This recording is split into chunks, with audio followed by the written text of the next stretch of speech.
सूत जी बोले, अगस्त्य जी जब ऐसा कहकर आश्रम को चले गए, तब रामगिरी के ऊपर गोदावरी के पवित्र आश्रम में रामचंद्र शिवलिंग का स्थापन कर अगस्त्य जी के उपदेश अनुसार विरजा दीक्षा ले, सर्वांग में विभूति लगाए, रुद्राक्ष के आभरण पहने, शिवलिंग को गोदावरी के पवित्र जलों से अभिषेचित कर वन के उत्पन्न हुए फूलों और फलों से उनका पूजन कर भस्म लगाए, भस्म पर ही शयन करते, व्याघ्र चर्म के आसन पर बैठे रात दिन अनन्य बुद्धि से शिव सहस्त्र नाम जपने लगे। अगस्त्य जी ने जैसा राम को कहा था, उसी प्रकार वे नित्य ही अल्पाहार अथवा निराहार रहकर शिव जी का ध्यान उन्हीं के स्वरूप में करते रहे। इस प्रकार उनको 4 माह व्यतीत हो गए। रामचंद्र जी के 4 माह तक कठिन तपस्या करने के बाद उनको भयंकर शब्द सुनाई दिया, जैसे प्रलय के समय समुद्र गरजता है अथवा समुद्र मंथन के समय समुद्र में भयंकर शब्द हुआ था। भयंकर शब्द सुनने के बाद रामचंद्र जी ने आंखें खोलकर गोदावरी के तट की ओर देखा तो उनको एक महातेज पुंज दिखाई दिया। वह प्रकाश इतना तेज था कि उससे कुछ भी नहीं दिखाई दे रहा था। यह तेज उसी परमात्मा ज्योति स्वरूप शिव का ही था।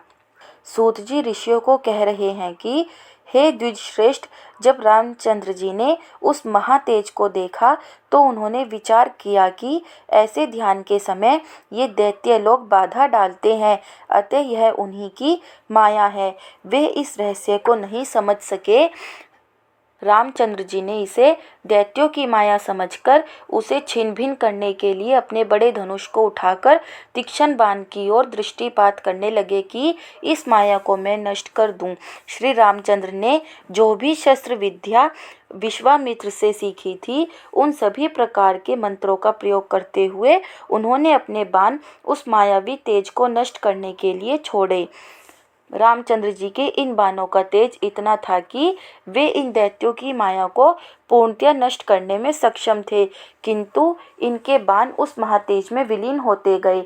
वह उनका कोई प्रभाव नहीं हुआ, क्योंकि उस शिव के महातेज के सामने सभी तेज कुछ भी नहीं है। शिव का वह तेज इतना अधिक था कि रामचंद्र जी के हाथ का धनुष भी जलकर गिर गया तथा साथ ही उंगली में पहनने का उंगली त्राण तथा गोधा भी जलकर नष्ट हो गया, जिसे प्रत्यंचा के आघात से बचने के लिए पहना जाता है। इस महाशक्ति की न राम ने कभी कल्पना की थी न लक्ष्मण ने। जब इस महाशक्ति का उन्हें अनुभव हुआ तो दोनों कंपित होकर पृथ्वी पर बैठ गए। जब राम और लक्ष्मण ने इस अकल्पनीय दृश्य को देखा तो दोनों भयभीत हो गए तथा भगवान शंकर की शरण में गए तथा शिव सहस्त्र नाम का जोर जोर से जप करने लगे, यह मानकर कि अब शिव ही हमारी रक्षा कर सकते हैं। जब राम को अनुभव हुआ कि यह दानवों की माया नहीं बल्कि कोई विराट शक्ति है, तो उन्होंने फिर उस महाशक्ति के आगे दंडवत प्रणाम बारंबार किया तो फिर वैसा ही भयंकर शब्द उनको सुनाई दिया। वह शब्द इतना भयंकर था कि पृथ्वी हिलने लगी तथा पर्वत भी कांपने लगे। क्षण भर बाद ही वह तेज शीतलता में बदल गया। उस भयंकर शब्द को सुनकर रामचंद्र जी ने जब आंखें खोलकर देखा तो उन्हें भगवान शिव का वाहन दिखाई दिया, जो सभी प्रकार के भूषण धारण किए हुए था। वह वृषभ भी कोई सामान्य वृषभ नहीं था, स्वयं भगवान शिव का वाहन था। उसका वर्ण ऐसा श्वेत था जैसे अमृत को मथने पर श्वेत मक्खन निकला हो तथा उसका श्रृंगार ऐसा था जैसे स्वर्ण में बंधी मरकत मणि हो। वह वृषभ अपने दिव्य श्रृंगारों से युक्त होकर अति शोभायमान हो रहा था। ऐसे वृषभ पर चढ़े हुए भगवान शिव को रामचंद्र जी ने देखा, जिनकी कांति स्फटिक मणि के समान दिखाई दे रही थी। भगवान शिव का तेज ऐसा था जैसे करोड़ों सूर्य एक साथ उदित हो गए हों तथा वह इतना शीतल था जैसे करोड़ों चंद्रमाओं की शीतलता हो। वे अपने ही वेश में दिखाई दिए, जो व्याघ्र चर्म का वस्त्र पहने थे तथा सर्पों का उनका यज्ञोपवीत था। शिव जी अपने ही अलंकारों से सुशोभित हो रहे थे। उनकी पीली जटा व्याघ्र चम्र ओढ़े, मस्तक पर चंद्रमा धारण किए, विषपान के कारण उनका नीला कंठ सुशोभित हो रहा था। भगवान शिव अपने अनेक प्रकार के शस्त्रों से युक्त थे। उनकी 10 भुजाएं, 3 नेत्र तथा युवाओं में श्रेष्ठ स्वयं सच्चिदानंद स्वरूप में श्री राम के सामने प्रकट हुए। शिवजी के पास ही बैठे पार्वती को भी रामचंद्र जी ने देखा, जिसका मुख चंद्रमा के समान था, नीलकमल के समान अथवा मरकतमणि के समान जिसका शरीर था। पार्वती मोतियों के आभूषणों से युक्त थी, जो ऐसी लग रही थी मानो तारों से युक्त रात्रि हो। विंध्याचल की भांति उसके स्तनों का उभार था तथा इनके भार से वह झुकी हुई हो।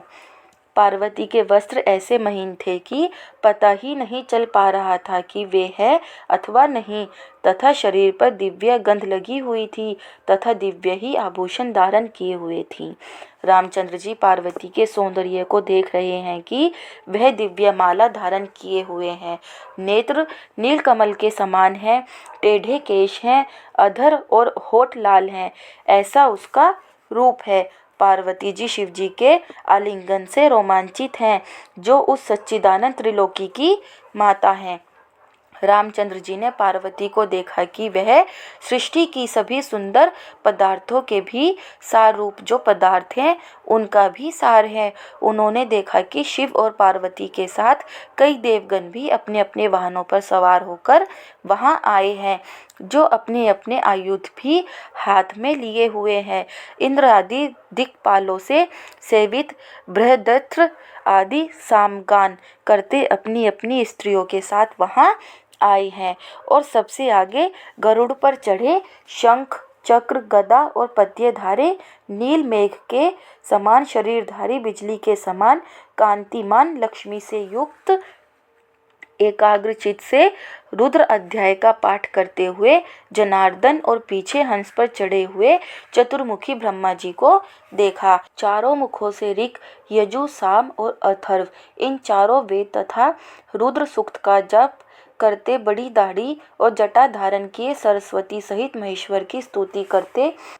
इसी प्रकार अर्थव शीर्ष के मंत्रों से स्तुति करते हुए मुनिमंडल और गंगा आदि नदियों से युक्त नीलवर्ण सागर श्वेताश्वतर के मंत्रों से शिव जी को स्तुति करते कैलाश पर्वत के समान अनंत आदि महानाग रत्नों से विभूषित केवल्य उपनिषद पाठ करते हुए स्तुति कर रहे हैं और सुवर्ण की छड़ी हाथ में लिए नंदी के आगे स्थित हुए।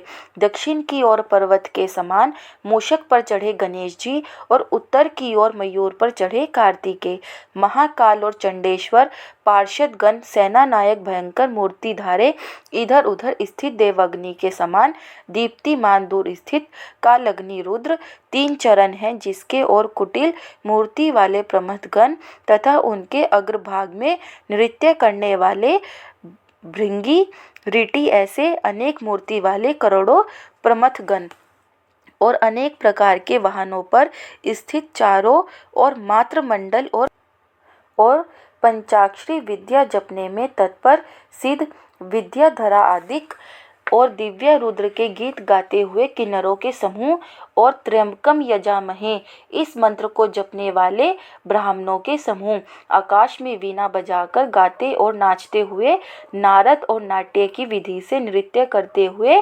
रंभादिक अप्सराओं के समूह और गाने में तत्पर चित्र ठादी गंधर्वों के समूह तथा शिवजी के कानों में कुंडलता को प्राप्त हुए कंबल और अश्वतर नाग तथा गीत गाने में तत्पर कंबल और अश्वतर नागों से शोभित सब देव सभा को देखकर श्री रामचंद्र कृतार्थ हुए और हर्ष से गदगद कंठ हो शिवजी की स्तुति और दिव्य सहस्त्र नाम के उच्चारण से बारंबार प्रणाम करने लगे।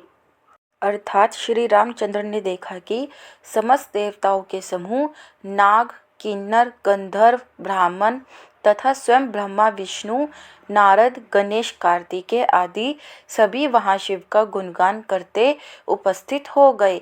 इन सबको देखकर राम अति हर्षित होकर गदगद कंठ से शिव की स्तुति करने लगे तथा उन्हें बार बार प्रणाम करने लगे। दोस्तों, अगर आपको यह वीडियो अच्छी लगी हो तो वीडियो को लाइक और चैनल को सब्सक्राइब करें और कमेंट में हर हर महादेव लिखना ना भूलें। हर हर महादेव।